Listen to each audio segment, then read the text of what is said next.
Here in section 6A, we are going to be looking at some finance stuff, so you'll be seeing a lot of budgets and things like that.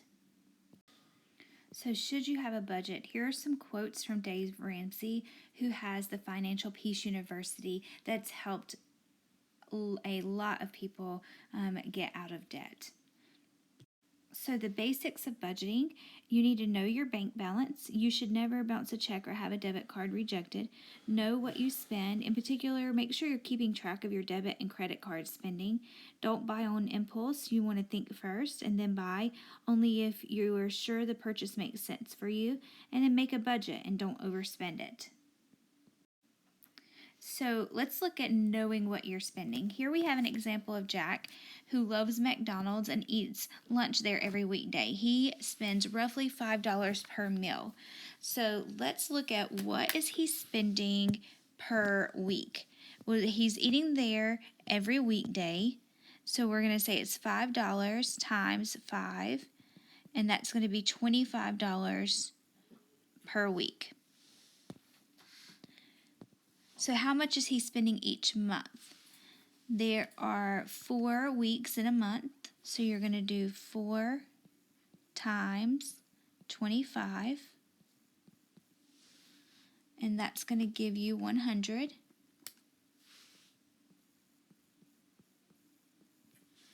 And how much is he spending each year? So you're going to do the amount, $100 a week $100 a month times 12 months, and you should get $1,200.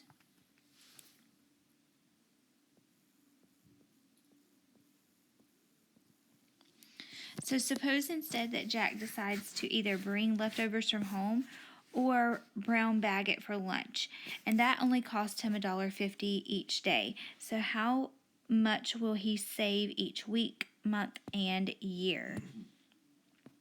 So let's go back and look at how much would he spend then each week. So 150 times 5 is 750. And then you're going to do 25 minus 750. And that would save him $17.50 a week. Okay, if we look at each month, so we could just do how much it's saving him times 4. And that's going to save him $70 a month. And if you look at every year, 70 times 12, and that's going to save him $840 every year. So seeing this, you can see that taking his lunch could benefit him a lot. So here we're going to look at an example with credit. So we have Ralph, who recently got a new credit card where he earns travel rewards on all of his purchases. Unfortunately, he hasn't been able to pay off the balance each month, and he has an average monthly balance of $3,300, and his monthly interest rate is approximately 2%. So we're going to figure out how much interest is he paying his average monthly interest. So I'm going to do that. So I'm going to come up here and I'm going to say, well, if he has a balance of $3,330 and his monthly interest rate is approximately 2%, so 0.02, this is going to give me that average monthly interest. So you're going to do the $3,300 times 0.02, and you get $66. Again, this is the average monthly. But we want to look at annually. How much is he paying in interest annually? So you'll do your monthly times 12. So 66 times 12. And that gives you $792.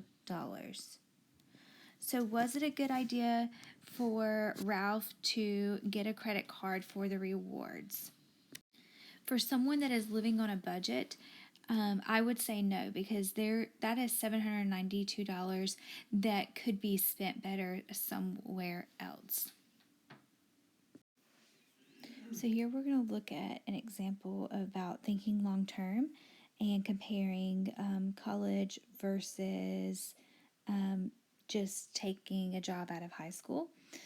So across all institutions, the average cost of a 3-credit college class for 14 weeks is about $1,500. Suppose that between class time, commute time, and study time, the average class requires 10 hours per week of your time. Assuming that you could have had a job paying $10 per hour, what is the net cost of the class compared to working, and is it a worthwhile expense? So I want you to take a look at this. So if we have 10-hour class time for 14 weeks, this is going to give me 140 hours total for the whole semester. Well, if I'm thinking about that and the cost of going is $1,500, I'm going to divide that by my 140, and you get 1071. So this is like saying that it costs $10.71 per hour to go to school. And we have a job that you could make $10 per hour. So really, it's like 71 cents if you think about working and going to school, and that it costs 71 cents to go to school. So is it a worthwhile expense? If you look in your textbook on page 369, there is an example here of comparing the value of a college degree.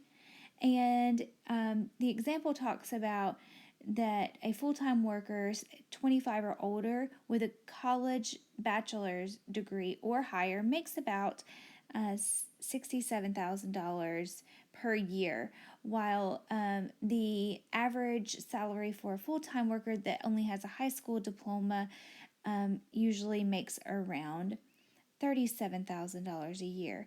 If you look at this over the typical 40-year career, when you do this subtraction, we see that that is $30,000 difference. And if you multiply that by 40, you get $1,200,000. So that means that based on this, just that data that they used in this example, that the average college graduate can expect to earn about 1.2 million more than someone with only a high school diploma. So I know this doesn't include all of them, but it is a good example to show you that it is better to have that college degree and earn more over time. So now let's take a look at Master Budgeting Basics. So we're going to look at a 4-step budget. The first thing you want to do is list all of your monthly income. Make sure that you include a prorated amount. So that means what it averages out to per month for any income that you do not receive monthly, such as a once-a-year payment. You also want to list all of your monthly expenses and make sure that you include prorated amounts for those expenses that don't recur monthly, such as expenses for tuition, books, vacations, and holiday gifts. Then you want to determine your net monthly cash flow by subtracting the total expenses from your total income and make adjustments as needed. Here we're going to look at a college student budget. So we have Brianna that is creating a budget, and you can see listed out here things that she pays monthly. So we've got rent, gas, car insurance, cell phone, utilities, groceries, and entertainment. And then we have those that are the entire year. So she's got her college expenses, gifts for family and friends, vacations, clothes, and gifts. So this area is going to need to be divided by 12 because we want to make sure we get that prorated amount. And then we have her income down here. So she has a paycheck, a monthly paycheck of about $1,600, and then she has that scholarship that she gets once a year. So this scholarship is also going to need to be divided by 12. Okay, so if you want to take some time and get those numbers, you can pause the video here, and then when you come back, I will have the numbers written out for you. So I'm going to start with the income, and I'm going to write those in green. So we know that she has the paycheck, and then if you do her scholarship divided by 12, then that's going to be $250.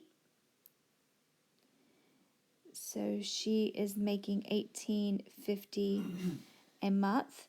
And then if we want to look at her expenses, you should have this first part is already written monthly, but this second part has to be divided by 12.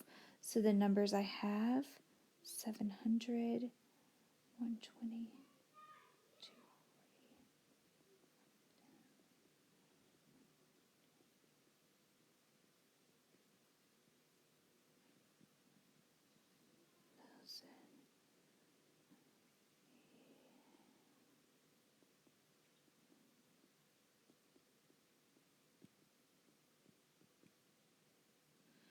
Okay, so I'm getting a total here of 3145.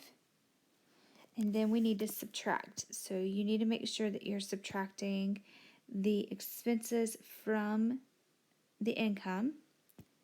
So if I do that, I'm going to do 1850 minus 3145, and we get a negative 1295.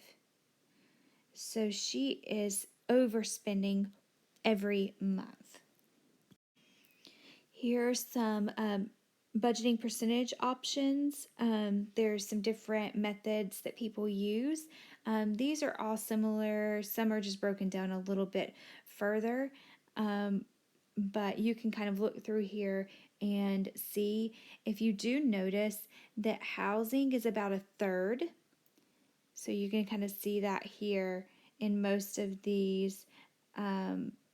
Housing is about a third of what your income should be. And then if you take a look at like long-term and short-term savings, you can see that as well. Here's savings. We've got savings long-term, savings long-term. So all of these will be similar. Numbers just shift a little bit. So let's take a look at an example. We are going to be using this bar chart to help us answer questions on the next page. So let's take a look at using the approximate percentages from that previous chart. They're listed out here for you: food, housing, clothing, transportation, healthcare, entertainment, charity, and personal. If you or your family member has an average monthly income of $4,500, how much should you spend in each category? So all we're going to be doing is, for food, we would say 15% of 4,500. And if you remember back to the beginning of the semester, we changed that percent to a decimal, and we're just going to multiply here. So you'll do that 0.15 times 4,500, and you get 675. So you can take some time and complete each of these problems, and after you pause the video and try them, and then come back and you'll be able to see the answers. So here are those answers to each of those percentages, and again, all I did is my percent times my amount. Now let's look at base financial goals on solid underwriting. So you want to make sure that you're basing your financial goals on a solid understanding. These days, it's rare for a financial decision to have a clear best answer for everyone. Instead, your decisions will depend on your current circumstances, your goals for the future, and some unavoidable uncertainty. The key to your future financial success is to approach all of your financial decisions with a clear understanding of the available choices. So just make sure that you do understand things when you are trying to make your budget and you are trying to plan for that future financial success. Some things just to think about here. Achieving your financial goals will almost certainly require that you build up savings over time. You will probably need to borrow money at various points in your life. Whether we like it or not, many of the financial decisions we make have consequences on our taxes. And finally, we do not live in isolation, and our personal finances are inevitably intertwined with the government's finances. So, these are all thoughts for you as you are looking at creating a future financial goal. So there are some practice problems in your textbook for you to complete. These are odd problems, so you should be able to complete them, and the answers would be in the back. And we also have some homework practice. So some of these maybe repeat from the other practice, but then you have your homework in My Math Lab for section 6A. So make sure that you practice. If you have any questions, please message me, and I am happy to help in any way that I can.